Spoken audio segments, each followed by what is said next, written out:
Hello and welcome to episode 4 of the 8-Bit Debaters podcast. My name is Paddy, and if you didn't know, this is Twisted by Gaming's podcast where we have a fight. Basically, that's what we do. We pick a couple of topics, or one main topic, to talk about, to debate, and really answer the main questions that everybody's really just needs an answer to. And obviously, we are the definitive voice of the internet. But before we get into that, well, actually, let me tell you what we're going to talk about this week. The debate is going to be which was the best video game of the 90s. That's a big question. Ooh. There are a lot of good games, and we'll see what the bards have to offer for that one. But before we get into that, we are going to do our little intro to get to know us better, called the Icebreaker. The Icebreaker. This week's Icebreaker is, what is your most favourite couch co-op video game of all time? Rob, go.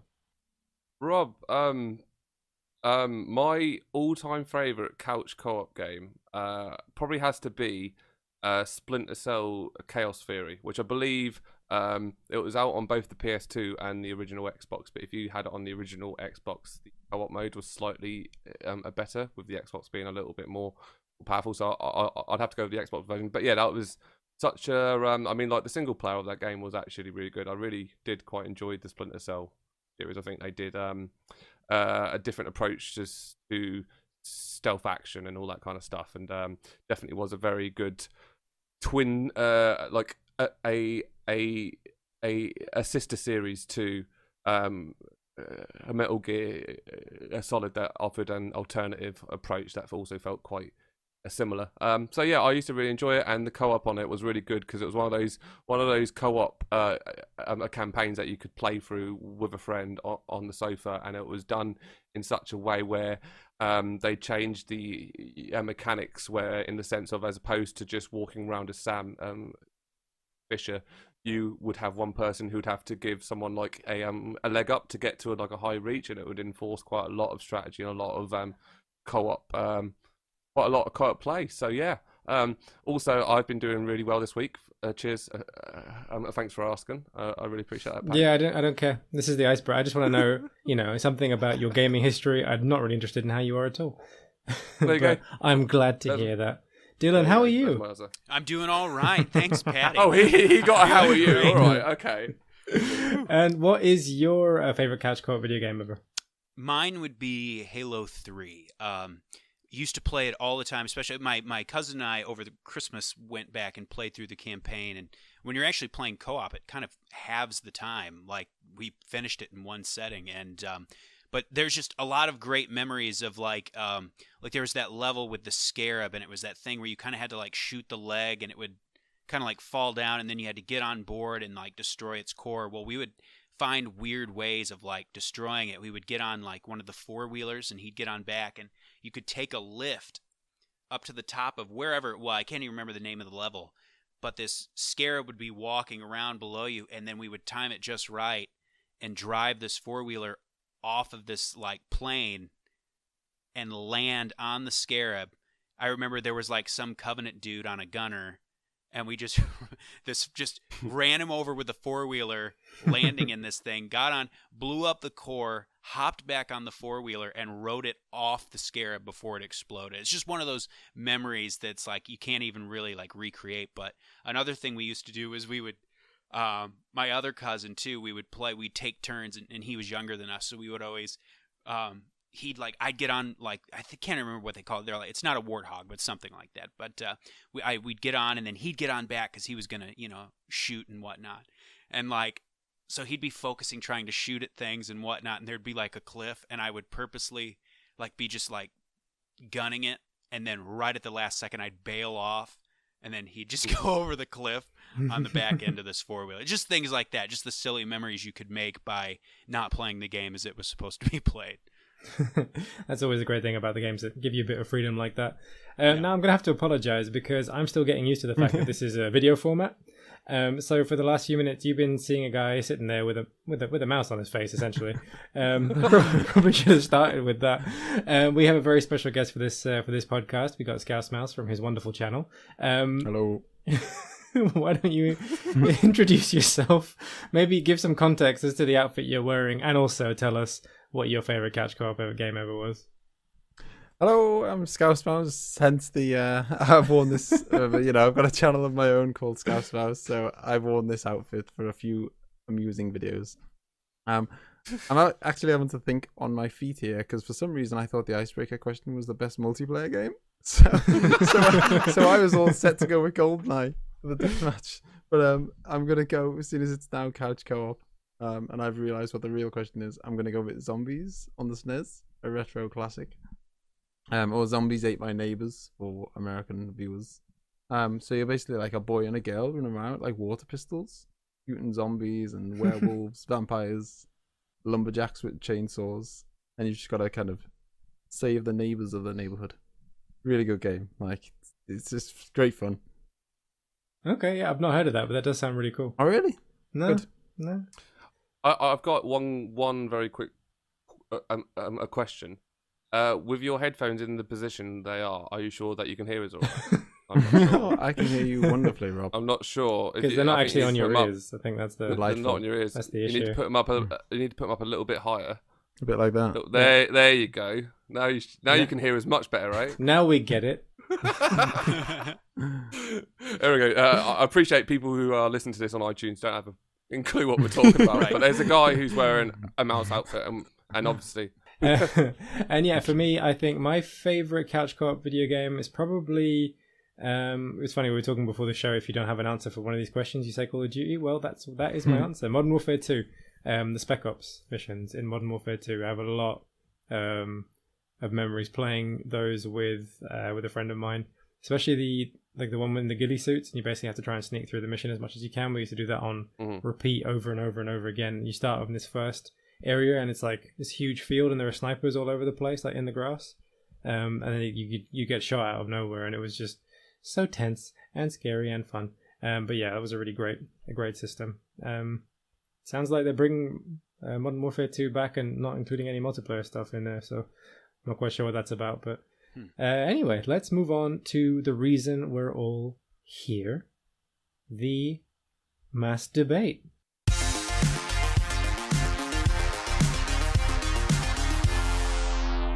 The mass debate. So what this is basically a chance for us to all have a go at each other and pick a side and stick to that side until we have one clear winner. So this week I'm going to be the judge, and our question is, what was the best video game of the 90s? So what is going to happen is we're going to throw it out to each of the bards. They are going to fight their corner for pick one particular game, tell us why they think that was the best video game of the 90s, and then when I've heard enough, you'll hear this. And tomorrow we come back and we cut off your Johnson. That's a good one. Yeah, so we are going to start, I think, with Dylan. All right. What was the best video game of the 90s? I went with Super Mario 64. I think because that game had a lot on its shoulders. Apparently, the team that produced it was only a team of about 15 people, which I think is absolutely amazing. Obviously, Shigeru Miyamoto being the head of that team. They said that he would lock himself away for months and just working on Mario's jumping.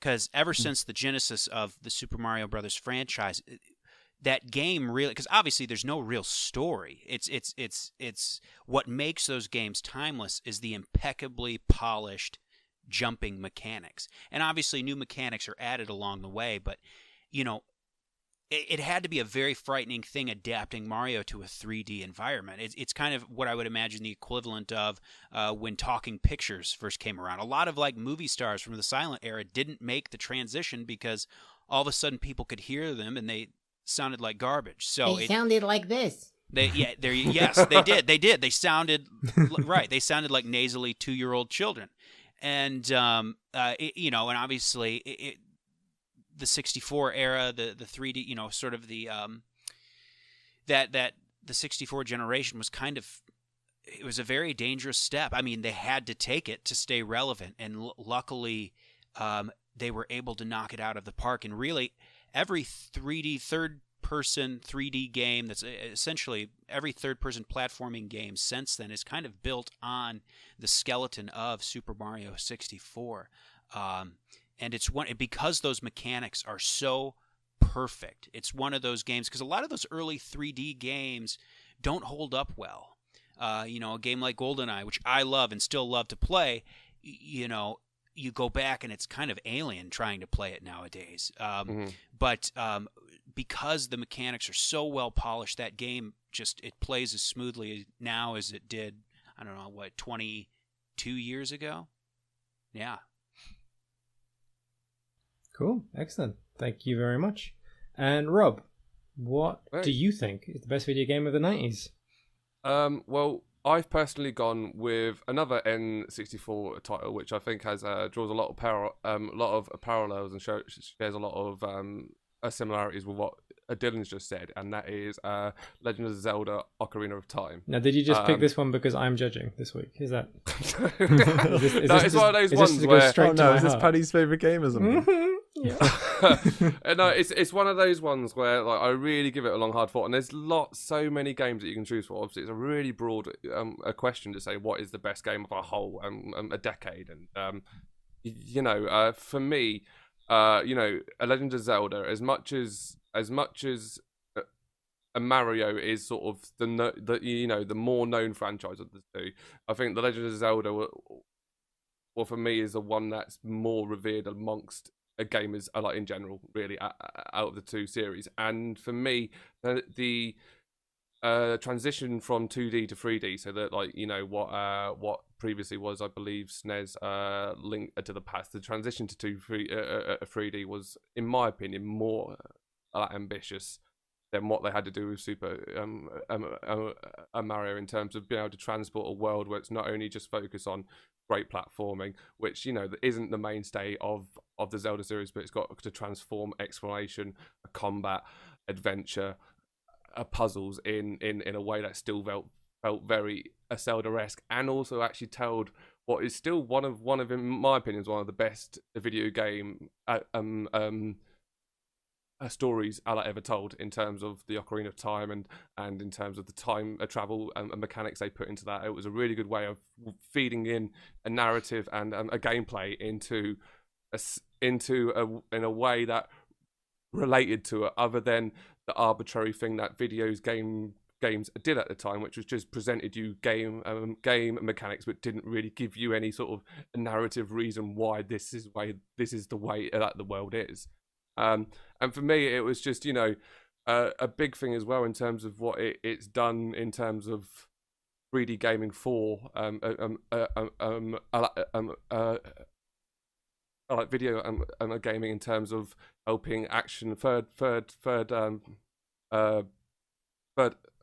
person camera view like action games for Z targeting, and there's, in the sense of actually getting to understand the 3D spaces, not just on the X and Y axis, but you've got to work out a way to navigate like the Z axis as well, which, you know, people hadn't really worked out how to do that in 3D yet.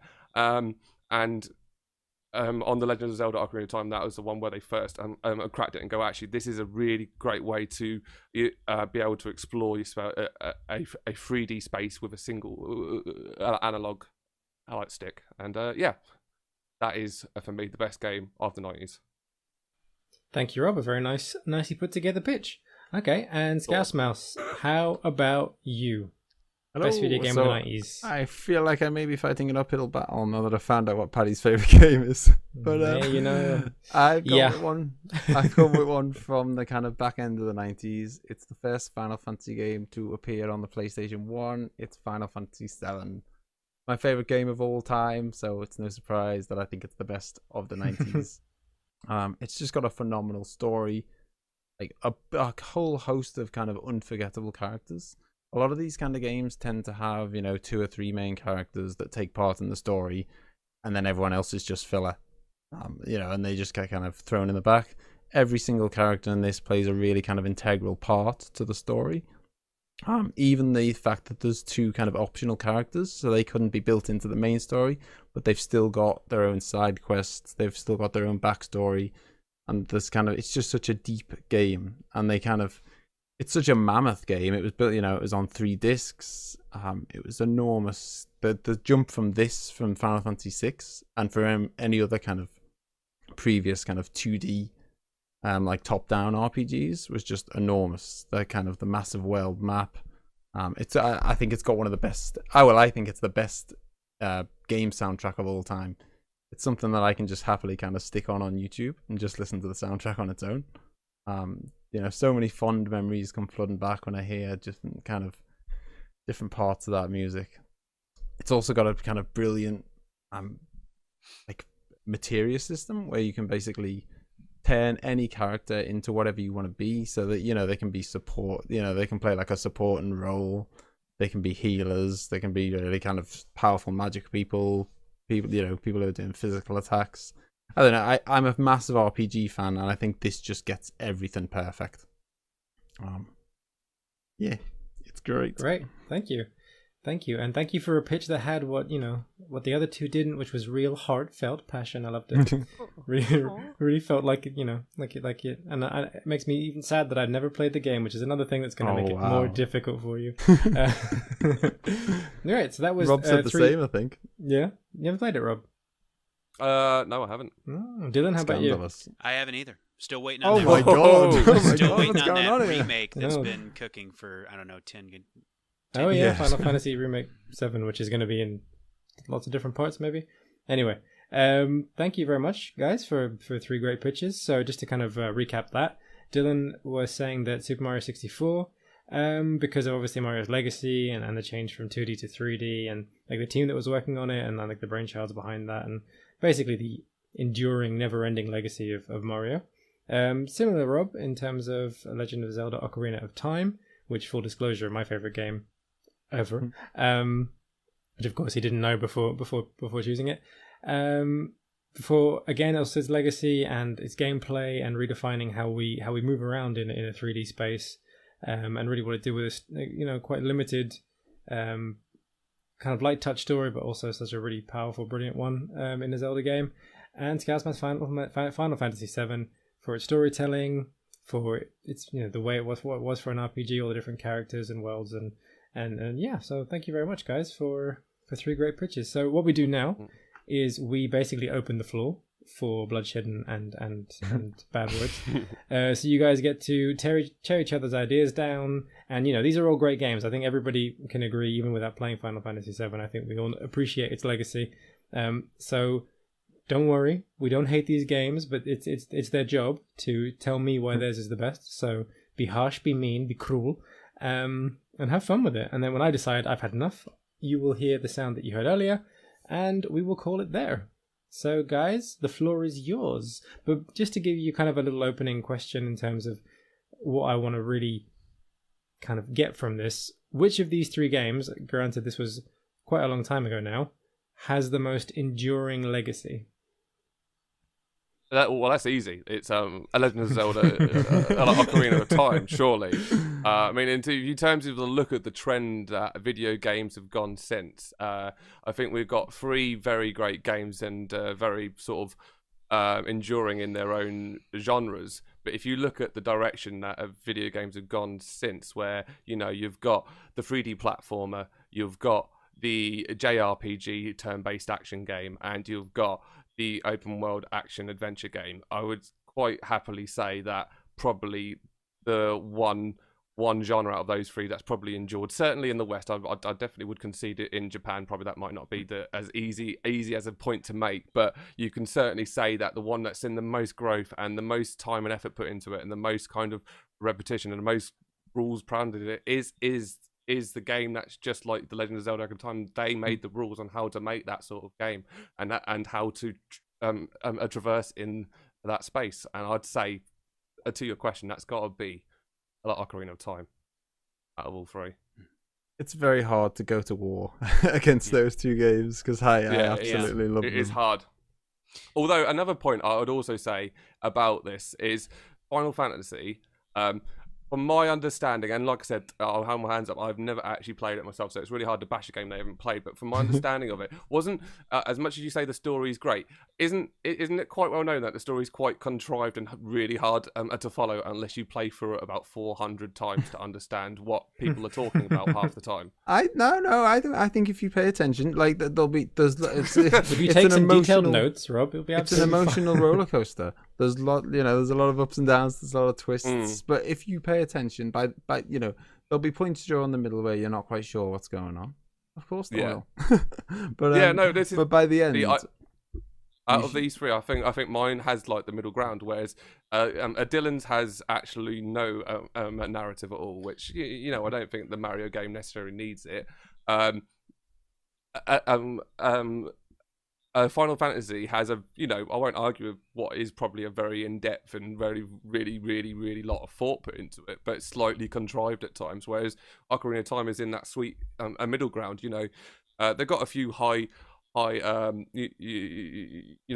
concept ideas around time travel and stuff, but the concept is simple. There's a princess that needs to be saved, there's a world that needs to be saved, and you're the person to save that world, and it involves a bit of time travel and stuff.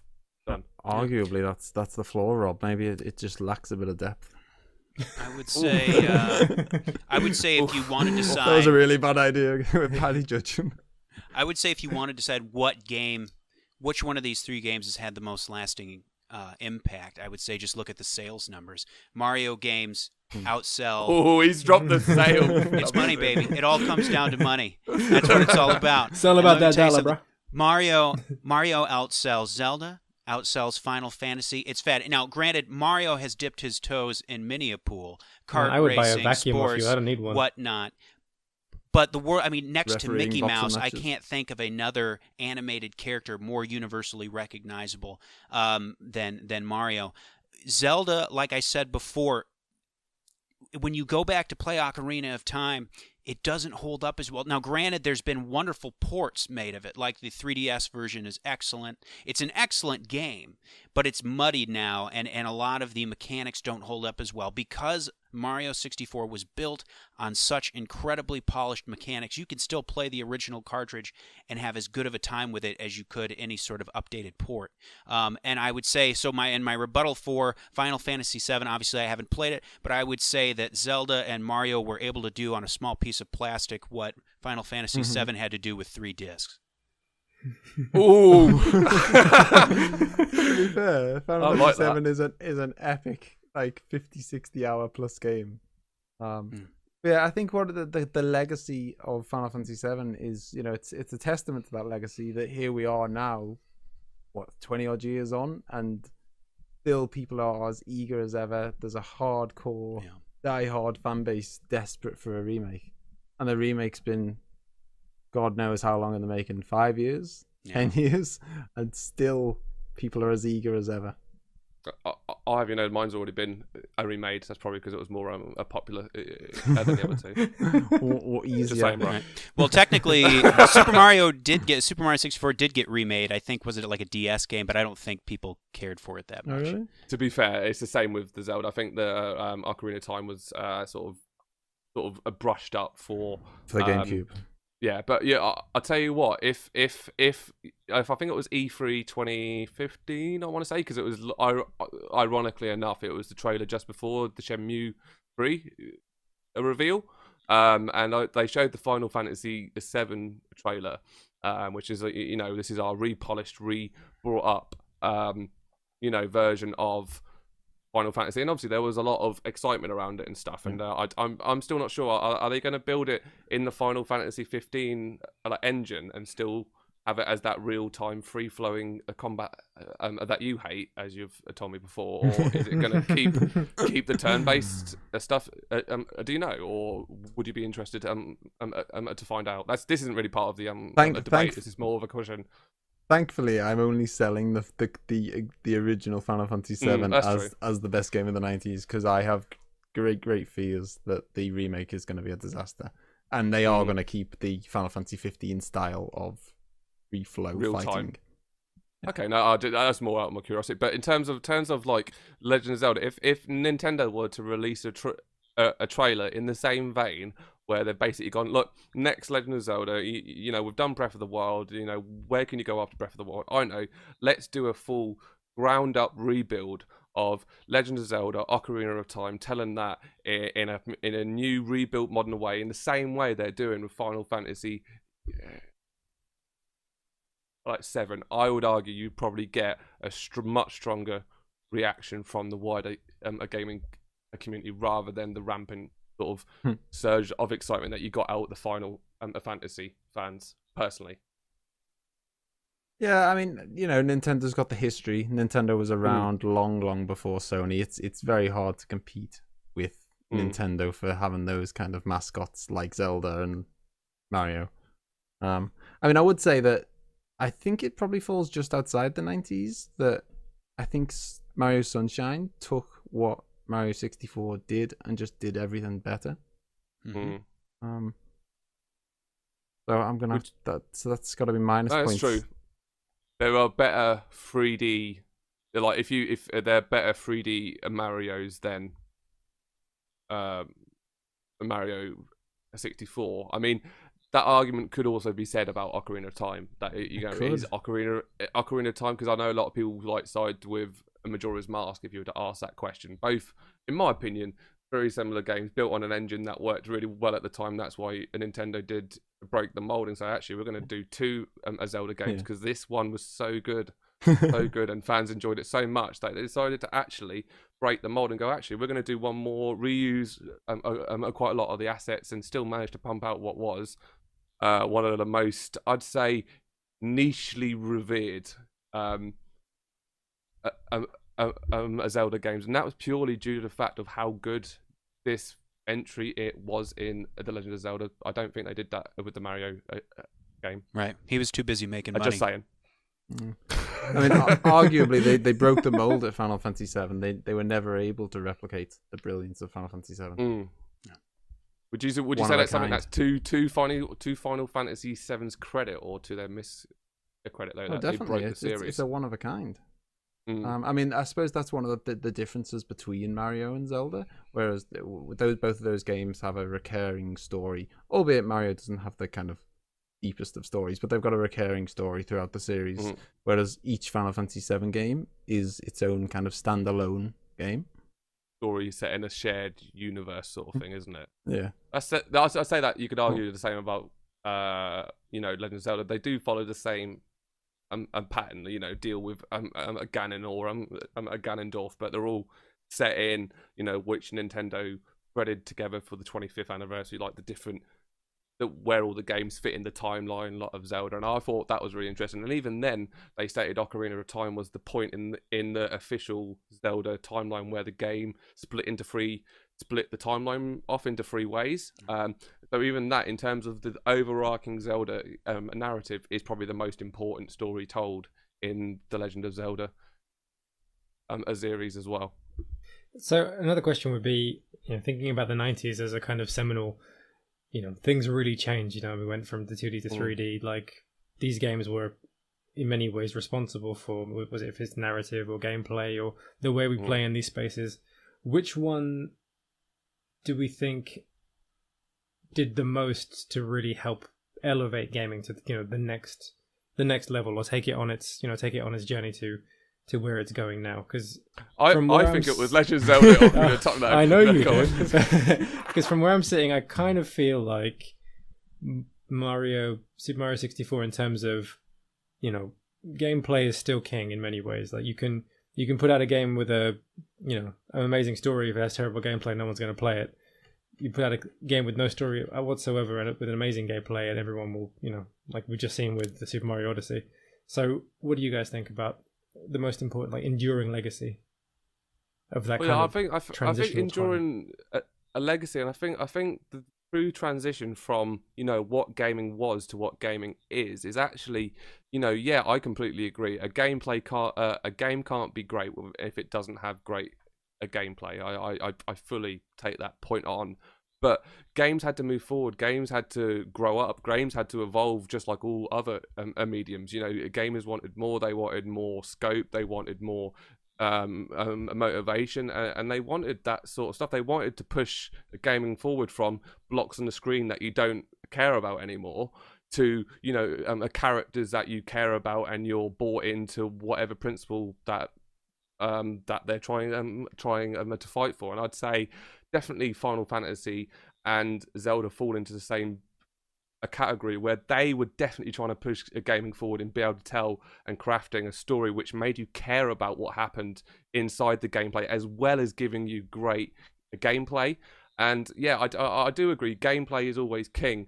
But in order for a game, a game to be truly great, why not be able to offer, a great a narrative reasoning to be able to play in that space, to give a reason to, because really, I mean, when it comes to Mario 64, yeah, it is great. Like the gameplay is brilliant, but like in terms of the motivation, your only motivation is as a video game player to try and challenge yourself to get through like the level and collect all the items and do all the 3D platforming. Whereas why not? I mean, what is so wrong with having the motivation of actually I've got to get up death like mountain because the Gorons have problems with they can't manage to eat all the rocks or whatever reason they can't do it. Why not have that motivation? Why does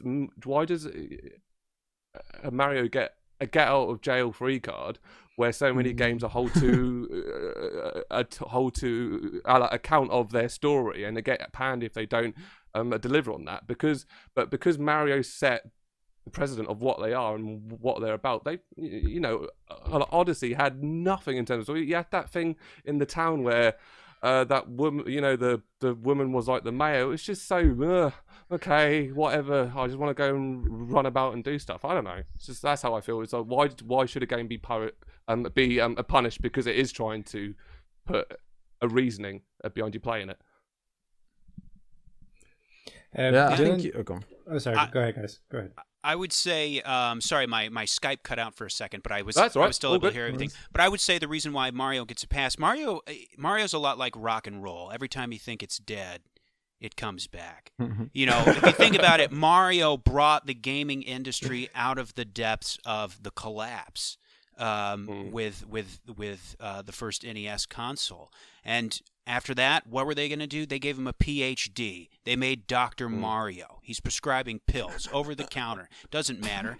You know what? What did he do next? They sat his fat ass down in a cart and they had him go around a track. And it became Mario Kart, maybe one of the most popular selling franchises of all time. They put a baseball bat in his hand. They put a golf club in his hand. Jesus Christ, they sent him into space. Mario is the Renaissance man. And he makes money doing it, baby. He can't help. He can't take a dump without making money. And that's why Mario he gets a pass because he writes the hall passes, baby. I would just one other point I'd say definitely about Mario as well is I would argue just on a surface, I don't know if this is a personal thing or on a service level, I would argue out of the 90s I would hold Super Mario World in higher regard than Super Mario 64. Or for me, I think Mario, as much as it is a great 3D platformer, but when you come to the basic idea of platforming, tight platforming, great platforming, the 2D space is always better. I've always enjoyed the 2D platformer a lot more than I have the 3D platformer. I'm always a lot more challenged. I always find it a lot more exciting. And personally, for me, they actually did a much better Mario game in the 90s, and they actually did that in the year 1990, and that was Super Mario World. Your game isn't even the best like Mario. Okay. Well, how about Link to the Past? I would say the mechanics in Link to the Past hold up better than Ocarina of Time, and he did that in 2D. And I'd agree with both of you there. You've both failed to even pick the best game from your own franchise of the 90s, whereas Final Fantasy VII stands alone as clearly the best Final Fantasy game ever. I think you kind of shot yourself in the foot there when you were talking about depth. No, go ahead. When you were talking about depth and motivation, I think that's where Final Fantasy VII shoots ahead. I mean, I won't go too much into the kind of, it's a massive story, but essentially because it's too complicated. I mean, what? God. Essentially, it's everyone. It's about development and growth. The kind of, you start off as a character called Cloud, who's basically just a mercenary who's kind of helping out this band of kind of vigilantes. Just as I say, he's a mercenary. He's got no interest in it. Just doing it for the money, and he grows as a person, and he becomes, he's this like selfish young lad, and he grows throughout the game to be a caring soul. Teaches you a lot. I really I just want to go back to Dylan's point about I mean not Dylan, more Paul's point as well in return. I personally for me, I actually much prefer Ocarina of Time than Link to the Past. I know a lot of people side one side or the other, but I think Zelda is a franchise that really benefited from the transition from 2D to 3D, and I personally prefer the 3D Zeldas as much as people probably who are a lot more purist would say, oh no, the only best way to experience a Zelda is through 2D. But like, you know what, the idea of a Zelda and the formula of what a Zelda is transitions really fucking well into 3D in terms of a puzzle based exploration. And also on the narrative point as well, is, you know, you play as Cloud in Final Fantasy, you play as Mario in Super Mario World, but I still love the idea of Link the mute a protagonist, which is you know, they give you a canvas, a character which you're supposed to transport yourself into, so it's like you're exploring this world. I found you know, all of the Legend of Zelda, when they've been doing that, even up until A Breath in the Wild, which tried to break the formula, but they still didn't break that formula of actually you are a Link, not you're playing Cloud or you're playing as a Mario, you're playing as you exploring this world. And I think that's one more thing as well that just makes this game brilliant. And tomorrow we come back and we cut off your Johnson. All right, well, thank you very much, guys. That was you know, that was good. I think we're all still friends. I think maybe. Just want you all to remember that these are all games that we like a lot and respect a lot. So don't get angry at them. They had to fight their corner, and they did a wonderful job.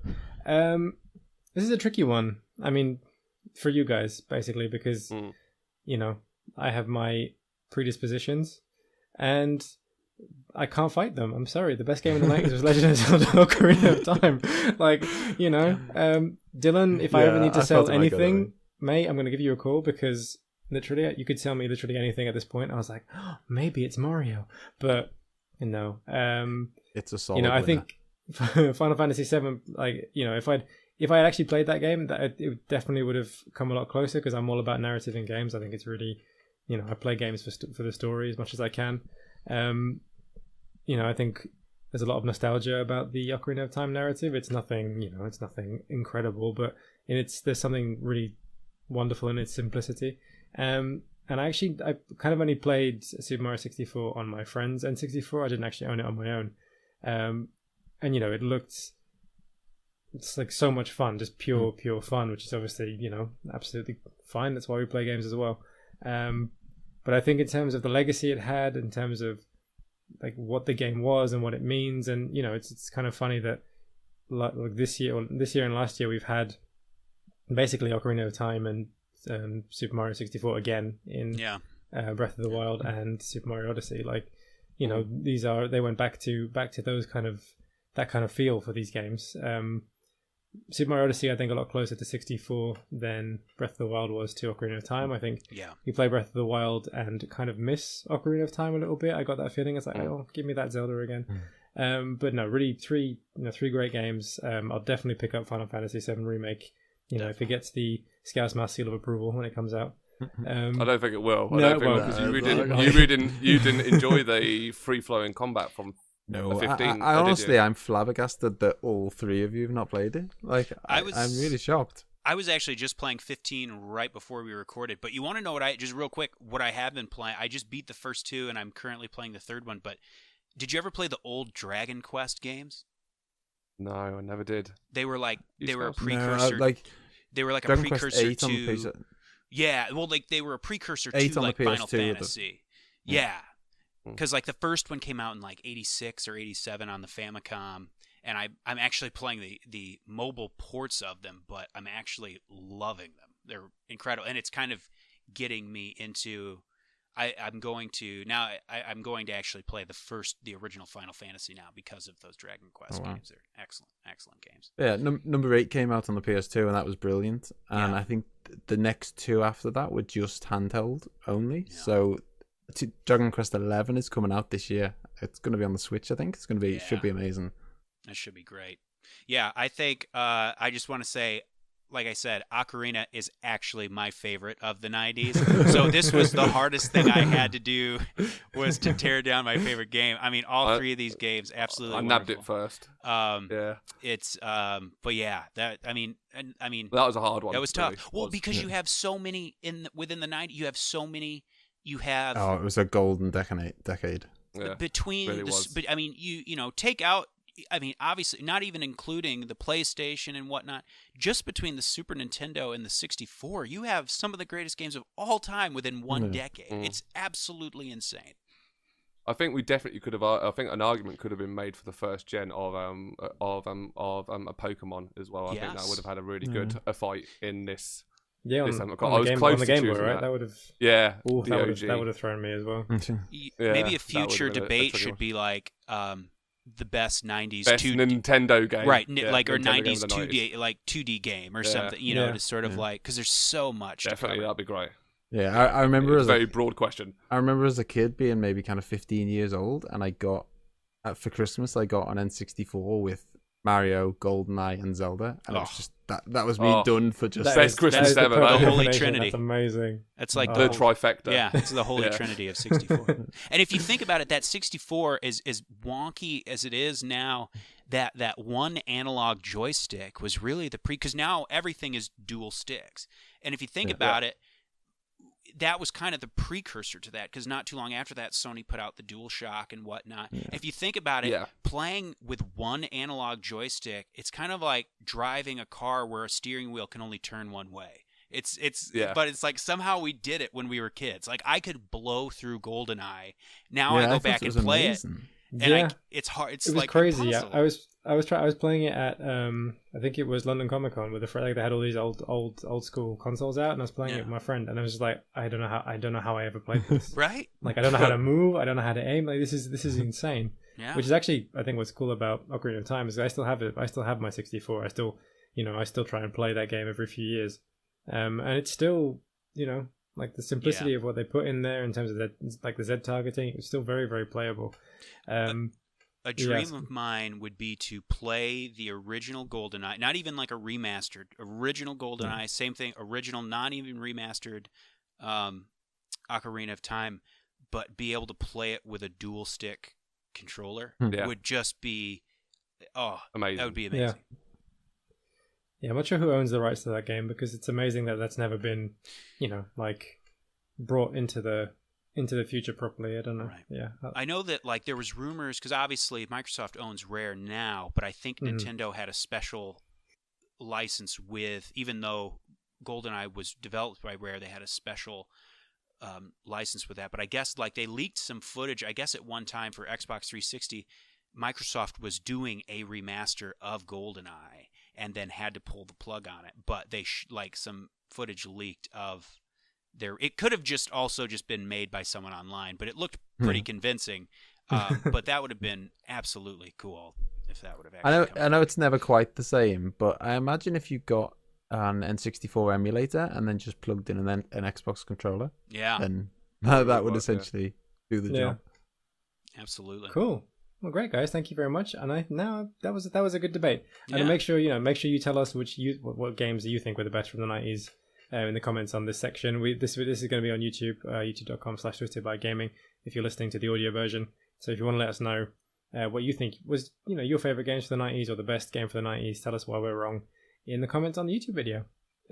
Great guys, so I think what we're going to do now is quickly move on to some news. Our views on the news. So Rob, I think you have a couple of pieces of news for us. Xbox related news, go for it. This week in news of things we've picked out is first of all, we have Phil Spencer coming out on Twitter saying that he would be a game for seeing Banjo appear in Super Smash Bros, which I thought, it's not necessarily a massive news item, and obviously it's not him saying yes, a Banjo will be in the next a Super Smash Bros, but I thought it would just be a nice sort of way to open up to, we're not adverse to seeing third party characters appear in Nintendo. You've had like a Mega Man, Ryu, Solid Snake. You've had Snake, a Snake, and you've had a Sonic, which I know is a bit more a Nintendo Wii now. But yeah, I figured it would be a nice time to sort of go, oh, if it's a case that we're open up to Microsoft and Sony, would anyone like to see a Kratos in? I mean, maybe not him because maybe he doesn't quite fit the demographic. I want to see old Kratos, and I want to see him rip off Luigi's head like in slow motion, smearing guts all over him. Yeah. What I think is really cool about this, I mean, first of all, the fact that Solid Snake has been a Smash Brothers character makes it very believable that Banjo could be, because he more fits that mold than Solid Snake does. But I think what's cool, one, I just love Phil Spencer. I think what he's doing for the brand, being that it's been in second place for so long, I think he's doing a great job and doing some innovative things. I think in the wording, when you read that article, he said, basically, and I'm paraphrasing, but he says, I would love for Banjo to be in the Super Smash Brothers DLC. And so maybe if he's not, and I think maybe probably from I don't know necessarily how the money works, but I would think if your character, say Banjo was in the he's in the core lineup that you get when you purchase the game, maybe Nintendo pays you an upfront one-time fee, and then to basically use your character. Whereas if it's DLC, for $3, maybe even $5, you get Banjo Kazooie. Microsoft could actually almost make even more money that way if if people purchase it a lot. I think it's a wise idea to make him maybe a DLC character rather than the core cast right at the beginning. Would you like to see a Cloud in Yeah, game? I'm going to rock the boat a bit and say that I don't really get the hype around Smash Brothers. I've never really. I kind of get where you're coming from, to be honest. As someone who absolutely loves Smash Brothers, I do understand what you mean, because it's literally just these cute creatures beating the hell out of each other. I think it's because it's a lot like why we loved GoldenEye and stuff growing up. Is it's the memories you make playing them with people next to you.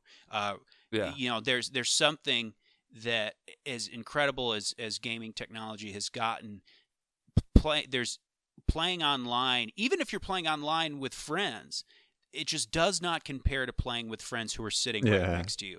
No. And I think that's where it comes from. It's not necessarily the game itself, it's the memories you made playing next to somebody, just laughing when you do something stupid or I think that's kind of where it comes from, at least for me. I mean, I think the confusion for me was just the percentages. Like, I want people to have health. I don't know what the percentages mean.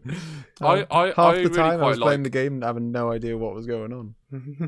I really quite like the way they do Smash. It feels unique. It's its own genre, really, which it started to make. Which I know there's a few copycats coming out now around but like the brawler, and I like the whole not having a health bar, and when you're sitting there on 250% knowing that if anyone even just puts their a finger on you, you're gonna go flying. And I don't know. I just think it's like Dylan said, it's a great, fantastic party game. It's not one that you sit there and go, oh, I'm going to clock on and play a good 5 hours of Smash by myself. It's a game where you've got a few friends over, and I imagine as well, like if you've got a family and stuff, it's a really good one just to beat the crap out your children. I think in a space where they don't have a health bar. So I mean, if I was that way inclined, I mean, I'd probably go quite, I don't know, some left field, stick like Scorpion in or Sub-Zero.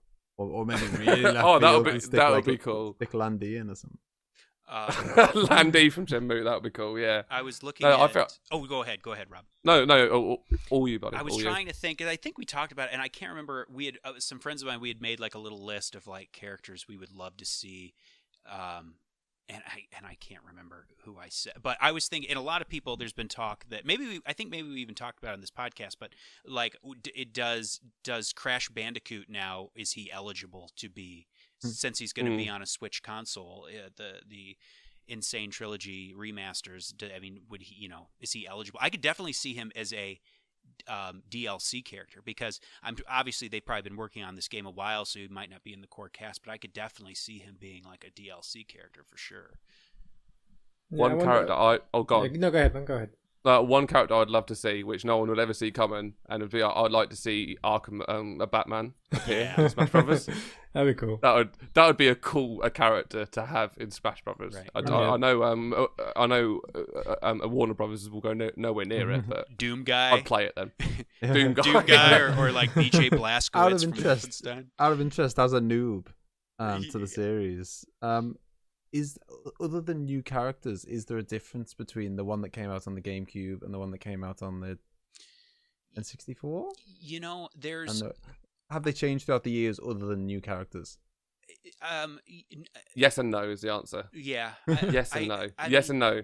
As someone like me who just enjoys it on a casual basis, not much, but like there's I go part-time. I take some online classes at DePaul University here in Chicago, and they have a Smash Brothers League at DePaul. I never go to the actual events because, one, I'm like probably 10 years older than everybody, and two, I'd get creamed. So, but like I follow, like they have a group on Facebook, and they take it dead serious, and they are diehard Melee fans. They're diehard Smash Brothers Melee, which for some reason, I guess Smash Brothers Melee, I don't know what was different about that specific version of Smash Brothers, but apparently in the competitive scene, Melee is like the gospel, apparently. Is that the GameCube one? Yeah. Yeah. And I think after that was Brawl, wasn't it? And now it's got the Wii U one, and now obviously the one that's coming out now. And I've played on a few of them. I don't think I played on Brawl, but I played on the other ones, and there is a discernible difference between them, and they've got different modes and that they put in them and different ways of playing, but obviously it all comes down to just the main way of playing Smash. And yeah, it's one of those things where there isn't a huge amount of difference between the games, but the amount of time that is passed between each iteration, it's not like a game that comes out like every year where you're not seeing much progress, and therefore it's a game actually you generally find coming out once every a generation or two. So it probably does need that refresh. I'd argue probably for this Smash, it's probably, for me, it doesn't feel like long enough since the one on the Wii U come out, and I don't see why they don't just do what they did on with a Mario Kart, just make a remastered, better version of it for the Switch, rather than what seems to be happening, which is they're making a brand new one again, which kind of, I think it was only 2 or 3 years ago that the last one came out, so it feels very quick for them to move on. I think it was 4 years ago, which really, which I think it's just a symptom of getting older. Time just goes by faster. Time just starts going faster. Because you're right, it does feel. I could be totally wrong. It might not be 2014, but yeah, I feel like I feel like it has. Yeah, it's probably been about time for a new one, I would think. Oh, okay, that's fair then. But yeah, at the same time, I do see the point. But then I suppose you could argue that about any fighting game. What's the difference between Tekken 4 and a Tekken 5 outside a few new characters, a few new modes, and a few bits? You need to. You can argue the same with Mario Kart as well. It's essentially the same game. A few new courses and stuff, so you can always try. They always try and I know with Mario Kart they try and think about the double dash, and then they do one where you can play bikes, and one you can do that, and one you can do that. But it's always the same game. It's I suppose it's for me, I'm jury's out whether I'm going to probably buy Smash or not, because at the moment I don't really have, everyone come round and play on my Switch. It's not like the advert that they served us years ago, where all my friends who own Switches come round and we sit round in a little circle where everyone gets their Switch out and puts it on the floor and we sit on a beanbag. That just doesn't happen. Most of the time I play it. Because you won't buy beanbags? So most of the time I play it whilst I'm having a poo. And that's it. That is my a Nintendo Switch experience. I'm playing it. They should really put that in the adverts. That would be just me shitting going, this is fucking great. But yeah, I'd definitely be playing Breath of the Wild. Well, and I think Banjo is one of the few Microsoft properties that could be in a. I mean, other than Master Chief and oh God, what's his face from Gears of War. Those guys don't necessarily fit don't necessarily fit the aesthetic, but like I said, if Solid that's what I quite like about it, though. That'd be hilarious. But like I said, if Solid Snake can be in a Smash Brothers game, I mean, literally, he had a handgun and was shooting Jigglypuff. If that's possible, then I guess there's no reason why. Obviously, I think the most likely is obviously Banjo, and I would really love to see that. It'd be cool. Yeah, Yeah, I that would wonder be if really cool. any of this is maybe Microsoft are thinking of whether it's time to bring Banjo back. I mean, Rare just had a pretty decent success with. I don't know how well it's been received, Sea of Thieves, but it's a pretty fun game. Maybe this could be a little entry to see if they can do something maybe with the old ones like a la Crash Bandicoot, built from the ground up again. Who knows? Do we still want 3D platformers though? Because they're getting smashed. Yeah. Everyone doesn't seem. I know. I mean, Hack Crash and Slash Odyssey's did Bandicoot, well. just Crash come out, Bandicoot isn't went it? Right. nuts. Yeah. Like That's true. One guy's that's still so doing huge. it right, though. One guy's still doing it. Yeah. Well, to be That's honest, true. that's the problem. Because I think Mario serves all your 3D platformer needs, so Yeah. we don't need the rest. It's That's true. kind of a similar thing as I was talking to someone the other day about a genre that I loved that kind of died with the 3D era was the side-scrolling beat 'em up. Yeah. Like Final Fight and Streets of Rage. and Battletoads. Battletoads. Yeah, that kind of. I mean, granted, the term side-scrolling means 2D. But so it's kind of obvious why it would die, and I just think that genre maybe just doesn't age well in itself. But I grew up loving like Turtles in Time on Super Nintendo is still one of my top 10 favorite games. But yeah, that's kind of a genre that just can't. I don't know. I haven't played any of the new Double Dragons they've made. I know critically they have not done well, but I don't know if they're still in that traditional side-scrolling. But yeah, some things just can't make that jump. I'm very much to the camp that we don't. Everything doesn't have to be the absolute latest technology, and kind Me of. too. I mean, Cuphead is a perfect example of 2D games can still work. Right. Cuphead came out a couple of months ago, and was huge, and it is an amazing game. I don't know if you've played it, Right. but It's good. it 2D I totally agree. 2D side scrolling at its best. Right. And and even though these are 3D games, Breath of the Wild and Odyssey have proved that just because it's on a console that isn't anywhere near the same anywhere near the same power level as its competitors, can't also be incredibly immersive open worlds that win Game of the Year. I mean, literally two of the greatest games in decades in the same year on hardware that would be considered inferior in terms of actual technical prowess. Yeah. It's absolutely outstanding, Okay, so to move us on, then the next bit of news, it's still moderately Microsoft related, but it was more a sort of leak of a screenshot, which is sort of floated around that Microsoft might be thinking of doing a game rental service, like a digital game rental service, where the basic concept would be, as opposed to buying your a digital game, so you pay a £55 for your new a copy of whatever, or $60 that you pay for it, and then it's yours to own and install at any time. That instead you'd pay a smaller price, like a £20 or $25 and then from there you would own the game for 3 months, and then after that time the game you will no longer be able to access the game.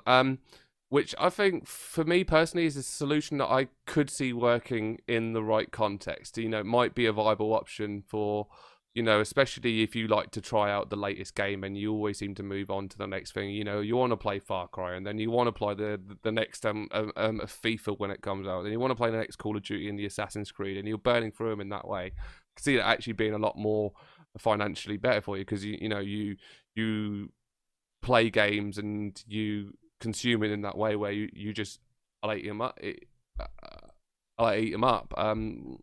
What do you guys think? How do you guys feel about this? I think for me, rather than $20 for 3 months, I think it would be better to do $3 for 1 or 2 nights.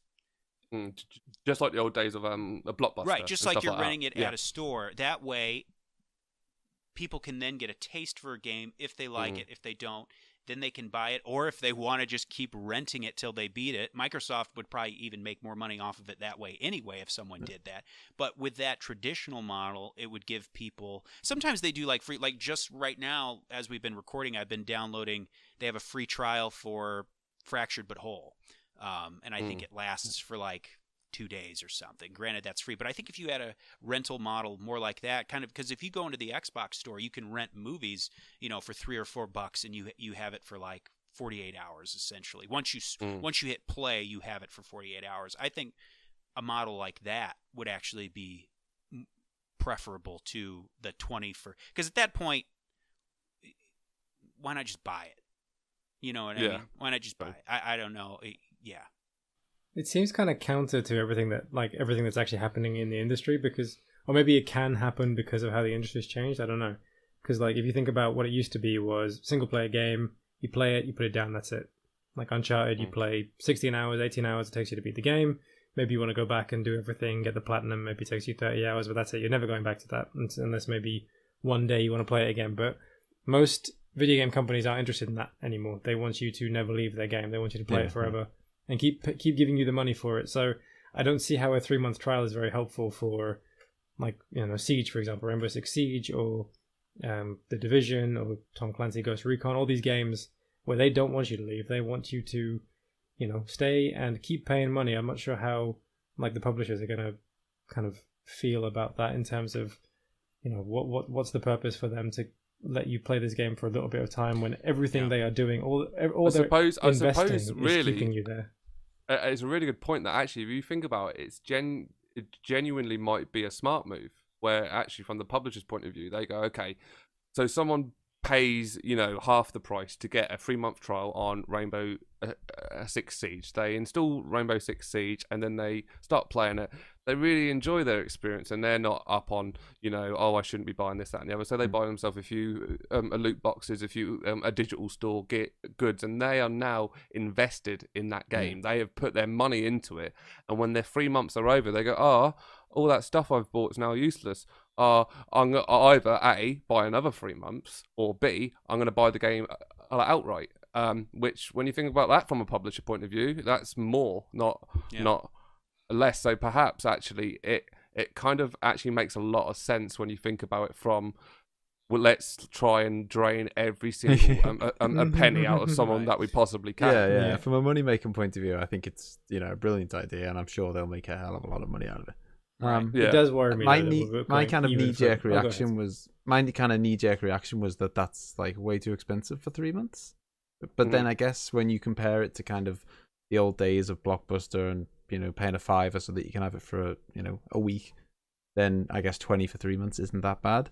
And I guess it is very game specific. You're not 3 months isn't enough for most people if they want to play Skyrim or even say like Minecraft, something that you could put hundreds of hours in, or GTA 5. But there are plenty of games where you kind of, as Paddy said, they're just one and done. Unless they're a phenomenal game, you're going to play them once and you're probably never going to touch them again. And I'd be interested to see like how the licensing works, because like with video stores, it was different because it was a physical copy of a game. So, a Blockbuster would buy a copy for $60, and then whatever they did with it after that was up to them, because they, so say Capcom, if they bought Street Fighter, Capcom got their $60. With this, when you're dealing with something that's not a physical piece of media, I wonder if that's going to be trickier with how does the money trickle up essentially to the brand, I imagine there'll be that will be complicated in terms of, does Microsoft take a hit kind of on the initial to give you a kind of discount entry, and then maybe they get some back if you decide to, because I'm sure they'll be like, your 3 months is up in 2 days. Would you like to purchase the rest of the game? Like, would you like to pay the extra, whatever, to own it outright or whatever?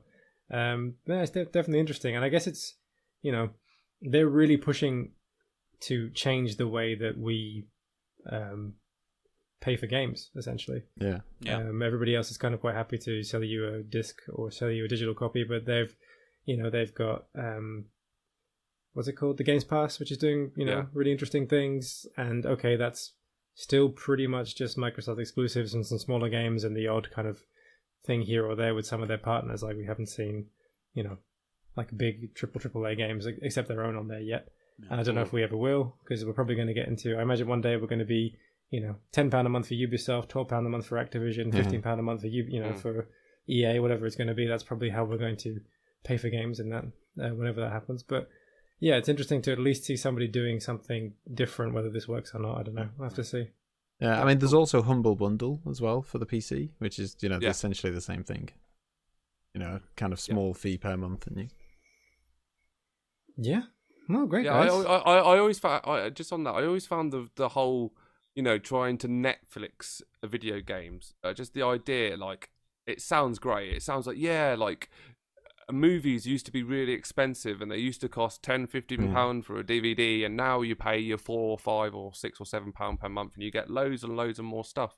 But I always found like that doesn't translate as well with a video games, in the sense of, I don't know, when I download a video game that I'm going to play, I know that I am investing a lot of time and a lot of effort, which, I certainly agree. There are TV shows where you could sit there and go, God, this is 400 hours worth of TV to watch. You can do that. But I think gamers are creatures a lot of like habit, and by nature you usually go, right, I'm playing The Witcher 3, and when I sit down to my games console, I'm playing The Witcher 3, and I might hop off every now and again and play some Grand Theft Auto of my mates, but I'm playing The Witcher 3. When it's my time to play my video, I'm playing The Witcher 3, and when I'm done The Witcher 3, I'm now going to play a Fantasy 15, because I'm playing this game now. I'm playing Final, this is my game that I'm playing. I mean, I don't know whether it's just I'm saying my own behaviours like everyone else, but there's very rarely I'm straddling 5 or 6 video games at once, which make it worthwhile subscribing to a Netflix style service. Whereas it works well with films, because a film you can watch in 2 hours and you go, right, yeah, I've watched a film, that's my £10 that I used to pay for. Whereas with this one, you go, actually, I'm playing a video game and I'm going to be playing this for 40 to 50 hours. That's going to be all of my gaming time through this month. I mean, I actually do have the Game Pass, but that's more about the YouTube and stuff. That to be honest, I was going to say, like, I wouldn't have Game Pass if it weren't making for videos for Twisted Bar. Like, I don't really see the need for it, because I've got my game I want to play and I'm going to play it. Although saying that, I'm very much I game around. I dabble in about 4 or 5 games at a time. I will like they'll be like, typically like every now like one will like really bite and I will just play it till I finish it. But there's certain games that I play a bit of and then go into another one. Like I typically have like 3 or 4 games at a time that I'm playing. I'm kind of the other gaming's Lothario. I'm with Dylan that I'll always have kind of maybe 3 or 4 games on a go, and I do that on the channel, but I do it on the channel because that's what I do in real life, and so I wouldn't want to I don't want to pick one game and hammer that one game for the channel, because that's never how I'd play games in real life. Well, I know who I can trust in this group to be faithful to me, Rob. That's right. Looking at you. That heart button. Well, great, guys. Thank you very much for that. I think we were going to call it there, unless anyone has any final thoughts. Thank you, Scouse, for joining us. Been good fun. Yeah, thank you so much, man, for joining us and for persisting with the mouse thing, like the whole way through. That's just cutting off the circulation to my head. Yeah, well, we'll get out of here so you can breathe again. Well, thank you very much for joining us on episode 4 of the 8-Bit Debaters podcast. If you didn't know, we're Twisted Bard Gaming, and this week joined by the awesome ScouseMouse, who you can check out his channel, which is, I guess, youtube.com/ScouseMouse. Is that right? Yep, that's the one. Yeah, so you can go find him there. He does all sorts of Let's Plays, live streams. It's great, really great stuff. I highly, strongly encourage that you check him out. And we are Twisted Bard Gaming. I don't encourage you to check us out, but as you might as well. You can find us at youtube.com/twistedbardgaming, where we have a whole bunch of different series, all about video games. Series called One Life Review. We try and play games, get as far as we can without dying. Rob does an amazing series called Stuttering Through, finding the weird and wonderful of gaming's long forgotten past, and a whole bunch of more other shit. Read from the card, Paddy. Read from the card. Actually, there's nothing written down, Rob.